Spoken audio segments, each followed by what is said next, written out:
Sosok siswa SMK asal Wonogiri berinisial MI menjadi sorotan setelah fotonya membawa poster bertuliskan, "Demi Allah, aku anak yatim," beredar viral di media sosial. Dalam foto yang beredar, MI memakai jas berwarna biru sambil menggantungkan bendera merah putih di atas ranselnya. Ia juga membawa poster yang dipasang pada sebilah kayu bertuliskan, "Demi Allah, aku anak yatim, bukan pencuri," tidak seperti yang dituduhkan guru SMK Bakti Mulia dan Apotik. Diketahui MI dituding mencuri uang Rp66.000 saat sedang magang di sebuah apotik, tetapi tudingan tersebut tidak terbukti hingga saat ini. Lantas seperti apa sosok MI? Dirangkum dari Tribun Solo, MI merupakan siswa kelas 12 SMK Bakti Mulia, Kabupaten Wonogiri, Jawa Tengah.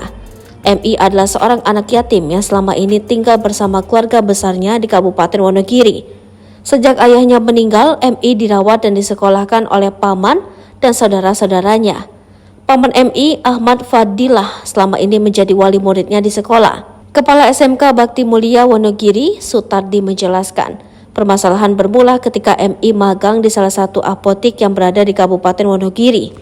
Pada 19 Oktober 2023, terdapat selisih ketika dilakukan stop opname obat. Besaran selisih tersebut yaitu Rp66.000. Nilainya sebenarnya tidak besar, hanya Rp66.000, tapi kan sekolah juga harus bertanggung jawab, jelasnya. Setelah adanya kejadian itu, MI pun dimintai keterangan karena sedang piket jaga di apotik itu. Sebenarnya tidak dipermasalahkan oleh pihak apotik saat itu, namun di apotik itu ada bisnis ya, kita akhirnya turun tangan juga ke sana, ujarnya. Sutardi mengatakan pihaknya kembali memintai keterangan MI setelah fotonya membawa poster viral.